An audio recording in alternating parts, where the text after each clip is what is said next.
সুপ্রভাত বন্ধুরা, জেসিস ওয়ার্ল্ডে সবাইকে স্বাগত। তো প্রতিবারের মতোই জেসিকে নিয়ে আমাদের কি কি করা হয় সেই রিলেটেড ভিডিওই আমরা আমাদের ইউটিউব চ্যানেলে পোস্ট করে থাকি। আজকের এই ভিডিওটাতে জেসির কানে ইনফেকশন হয়েছিল, তো আমাদের কি কি করণীয় সেইটার জন্য আজকের এই ভিডিওটা বানানো হচ্ছে। তো চলো দেখা যাক। আমাদের জেসির যে ব্রিডটা সেটা হচ্ছে রেট্রিভার, আর এই ব্রিডটার ক্ষেত্রে কানে ইনফেকশন হওয়াটা খুবই কমন। কারণ কি, এদের কানটা অন্য কুকুরদের তুলনায় অনেকটা নিচে ঝোলানো থাকে, তো সেই ক্ষেত্রে কানের ভিতরে হাওয়া বাতাস ভালোভাবে ঢুকতে পারে না। এই জন্য কান যদি একবার একটু ভেজা হয়ে যায় তো সেটা শুকাতে অনেক সময় লাগে। আর আমাদের জেসি এরকমভাবে চুপচাপ শুয়ে আছে বলে তোমরা এটা ভেবো না কিন্তু যে আমাদের জেসি খুব শান্ত। হ্যাঁ, ও নিজের মতো নিজে খেলাধুলা করে, এমনি সব দিকে ঠিক আছে, কিন্তু প্রচণ্ডই চঞ্চল। সচরাচর আমরা নিজেরাই পরিষ্কার করি কানগুলো, তো ইনফেকশনটা অনেকটা যেহেতু বেশি হয়েছে তো সেই ক্ষেত্রে আমরা একটু ওকে ডাক্তারখানায় নিয়ে যাচ্ছি। আর এই গাড়িতে বসতে থাকলে তো কোনো কথাই হবে না, ও গাড়িতে বসতে প্রচণ্ড বেশি ভালোবাসে।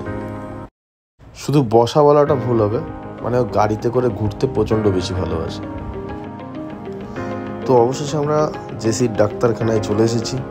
তো আজকে যেহেতু ডাক্তারবাবু ছিলেন না, তো সেই ক্ষেত্রে ডাক্তারবাবু একজনের নাম্বার দেয়, সেই দাদার সাথে আমরা কন্ট্যাক্ট করি।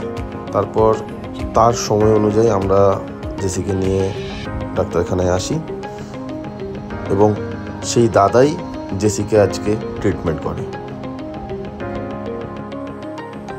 তো প্রথমে জেসিকে কানে ড্রপ দিয়ে 5-10 মিনিট ছেড়ে দেওয়া হয়, আর ড্রপ দেওয়ার পর থেকেই শুরু হয়ে গেছে এইভাবে মাথাটা ঝাঁকানোটা।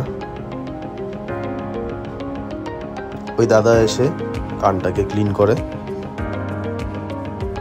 তো দেখে বুঝতেই পারছো যে কান ক্লিন করার সময় কিন্তু জেসির মোটামুটি একটু আরামই লাগছে।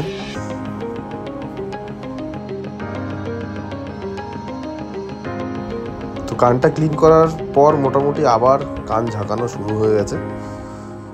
তো দাদা বললো যে এরকম এখন কিছুক্ষণ একটু করবে, তারপর এটা অটোমেটিক্যালি ঠিক হয়ে যাবে। কানের ভিতরে অনেকটা বেশি নোংরাও ছিল, আর ইনফেকশন সেরকম কিছু হয়নি, মানে প্রচণ্ড বেশি নোংরাটা ভিতরে ঢুকেছিল বলে হয়তো করছিল। যাক, কান পরিষ্কার তো হয়ে গেল, এবার নেলটাকে ক্লিন করার সময় চলে এসেছে। তো আমরা যখন